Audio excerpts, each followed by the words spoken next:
There was a time I never thought I'd be here. A mom to a little girl who amazes me, exhausts me, and fills my life with purpose each and every day. Because even though I dreamed of being a mom my entire life, when it was time to actually become one after years of preventing, I quickly realized it wouldn't be simple. Each month I'd cycle back through Hope, compiling all the information I'd learned to maximize my chances, hit every mark, check every box, only to be on the floor, crying, next to a trash can full of negative tests at the end of each month. I saw firsthand the painful struggle it can be for so many people to have the family they dream of.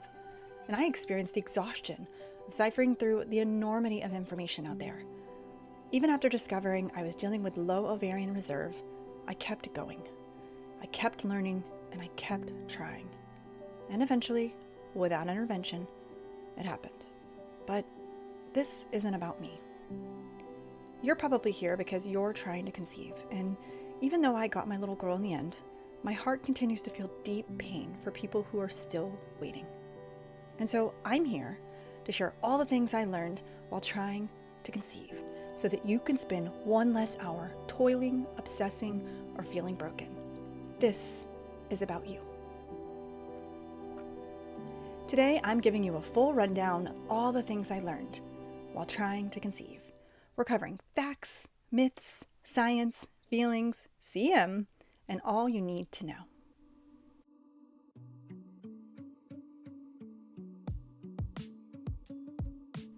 Look, your middle school health teacher meant well, but ovulating exactly halfway through your cycle, that's a myth.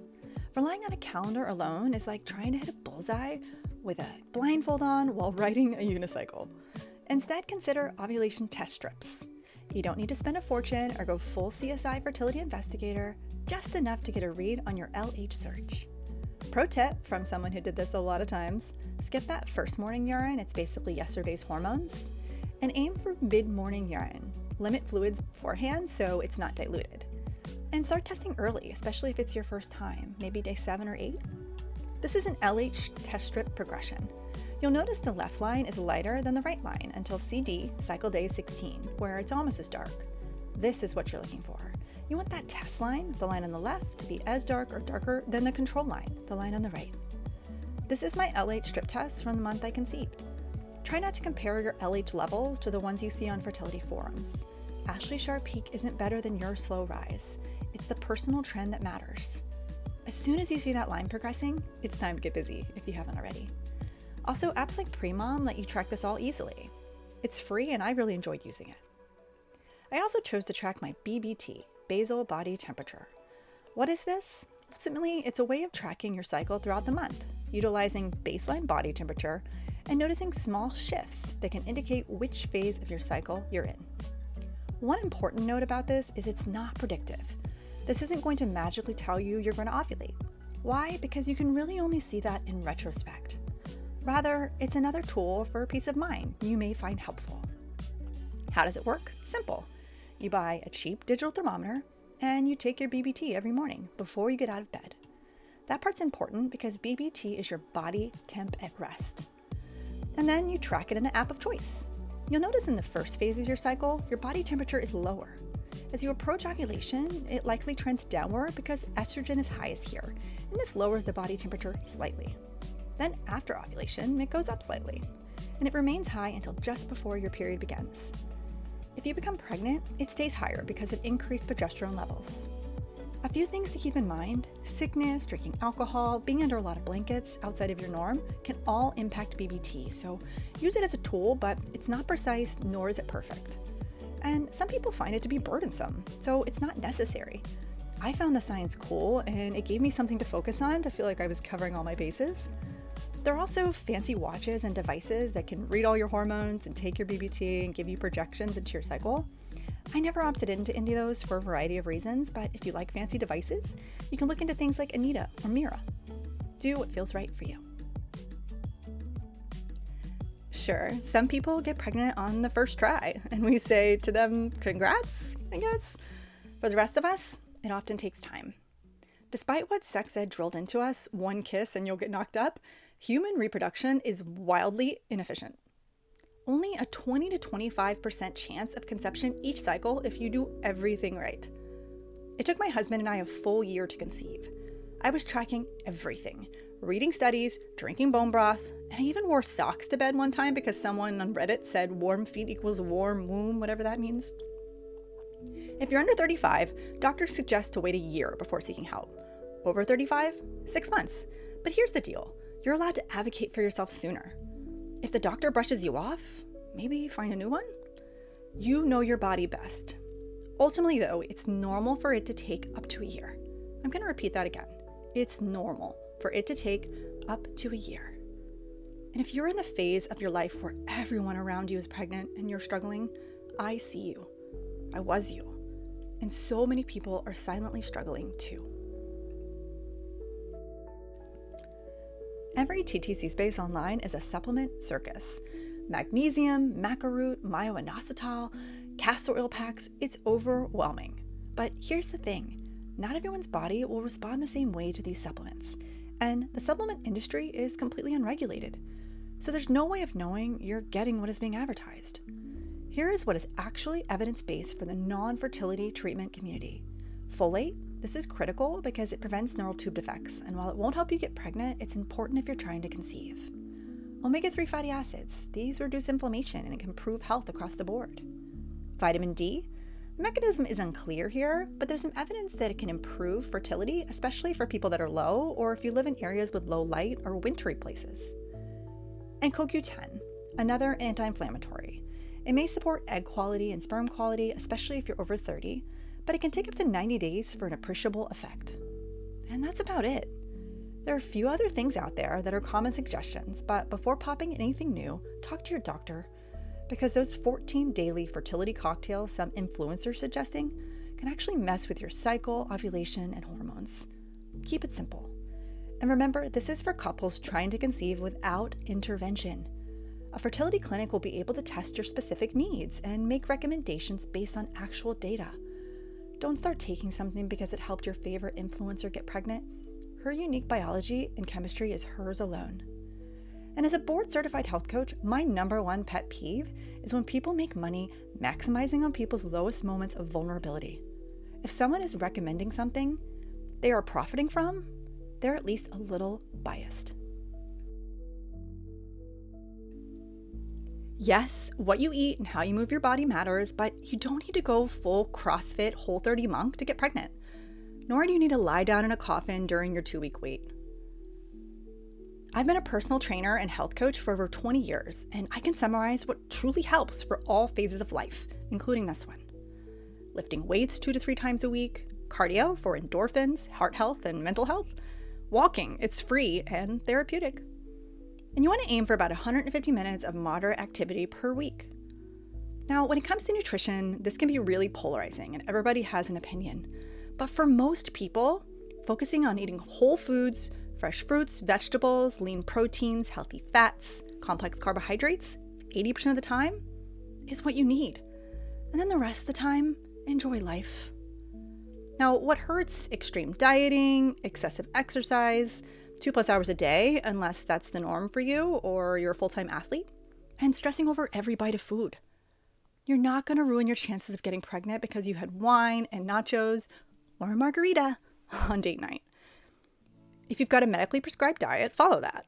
But there's evidence that insulin resistance can impact fertility. So if you believe you might fall into this category, talk to your doctor about connecting you with a dietitian who can help create a plan. Also, if you notice your cycles are extremely long, like over 35 days, this is something to bring up with your doctor as well. When people struggle to conceive, the woman often carries the majority of the burden of exploring why. But here's the thing, sperm health matters. Here's a quick picture of the different measures of sperm health. Count, around 15 million per ml is considered normal. Motility, can they swim like they made it? Morphology, do they look normal? And DNA quality. This affects both fertility and miscarriage risk. Some things that hurt are smoking, drinking, drugs, hot tubs or tight underwear, stress, and poor diet. And some things that help: healthy eating, regular exercise, zinc, folate, and omega-3s with medical advice, and stress reduction with decent sleep.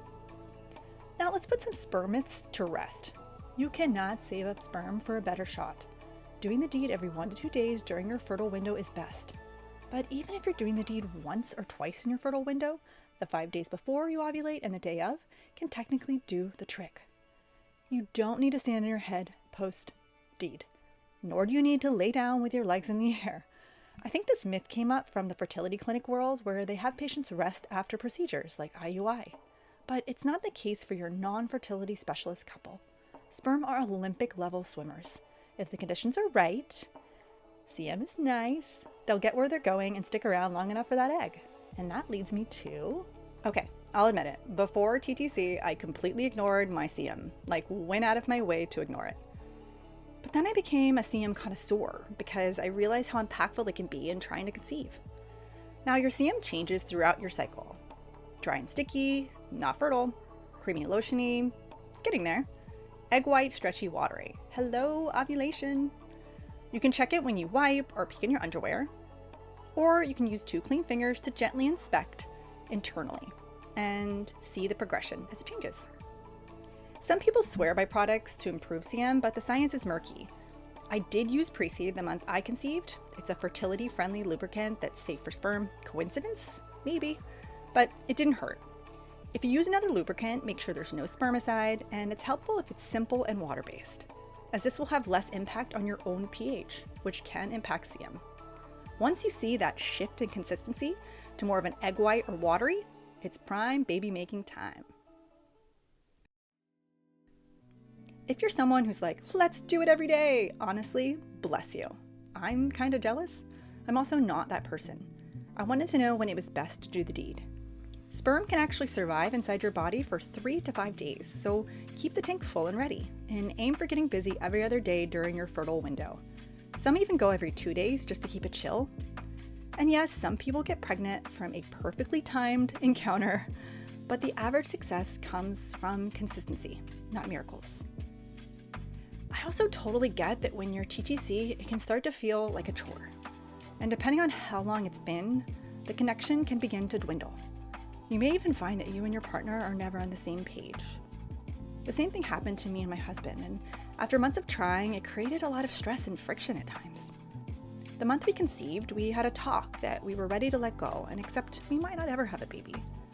I don't believe that's why it happened, but I'll always appreciate and acknowledge that we came back around to each other genuinely before my daughter came to be. If you're in the thick of the struggle though, I see you. Talk to your partner.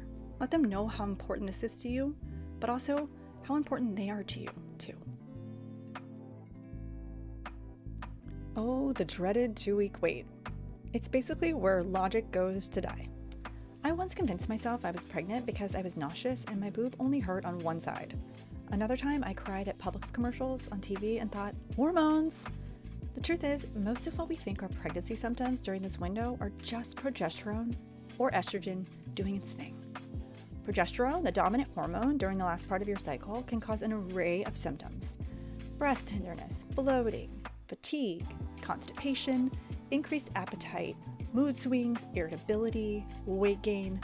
And unlike the slow progression of progesterone in the early stages of the luteal phase, hormones plummet in the days leading to your period, which can account for a lot of the unpleasant stuff too. I highly recommend getting busy doing anything else. I used to spend hours, and I mean an embarrassing amount of hours, Googling BBT charts to see if my temps align with people who got pregnant. I somehow convinced myself that my chart was identical and even had women in forums encouraging my delusion. The truth is, that chart was a tool, but it wasn't predictive. And if you do need to spiral, dedicate a short time, like 30 minutes to spiraling, and then get busy doing anything else. What I found helpful was dedicating time to a hobby I could only foster during my luteal phase. Reading, writing, painting, crocheting. This was my baby that I could nurture when my desire to be a mom was so palpable. Find your luteal hobby, fully lean into it, make it special, and limit it to this time only. Okay, you did all the things. You checked your LH strips, you charted your body temps, you timed the deed perfectly, and you survived the 2-week wait. Now it's time to test. What are you testing for? HCG, or human chorionic gonadotrophin. This is a hormone primarily produced by a type of placental cell produced during pregnancy. Here is the science on testing. Implantation usually happens between 7 and 12 DPO, days past ovulation, with 8 to 10 being most common. Then HCG appears in your system 2 to 3 days later. If you're testing early, maybe start around 10 DPO, but the most accurate results will always come on or after your expected period. If you're going to test every month, I highly recommend cheapy tests like the easy at home ones I mentioned earlier, because the expense adds up and only compounds the pain of the negative. And please don't tear apart pregnancy tests like they hold secrets. Okay, maybe once, but just for science. And last, no matter what you read in the forums, pregnancy test is not sort of. Please don't seek lionized opinions in Reddit. Unlike LH tests, where a line can be seen at all times, even if it's really light, pregnancy tests are binary. And because so many of the tests are cheap, weird shadows can appear that give people an illusion of a positive that leads to such heartache. Try your best to wait until a line is unmistakable. And then remember, HCG doubles every 48 hours, so if you test again, you need to wait that long for a darker test. Before we get into the last tip, if you want all of this in one place, I made a cute printable TTC guide you can access by commenting TTC in the comments. Totally optional, just for you. Also, if you found any of this helpful, let me know by commenting Q&A. I'd love to do a live Q&A and dive deep into specifics, share stories, and connect with you. This part isn't about CM or supplements. It's about you. Now, I didn't meet my husband until later in life. We started trying in my late 30s. I got the low AMH bomb dropped on me after months of perfectly timed attempts. I hope you never have to learn what AMH is, but essentially it's our current best marker for egg count. It's primarily used for fertility specialists to determine who is a good candidate for IVF, but it is not an indicator on whether you can become pregnant naturally. My numbers made me a bad candidate for IVF, and luckily it never came to that. But that year of trying, it gave me something I didn't know I needed. It forced me to find my worth outside of motherhood. Because as much as I wanted to be a mom, my wholeness was never tied to a pregnancy test. And neither is yours. So whether you are on this journey, whether you're still trying, or you've chosen to stop, or you're exploring other paths, you are worthy, you are strong, and you are enough. That's all for today. I'm rooting for you with my whole heart. You can do this. I look forward to connecting with some of you, but until next time, I'm sending you baby dust and sticky vibes. My friends.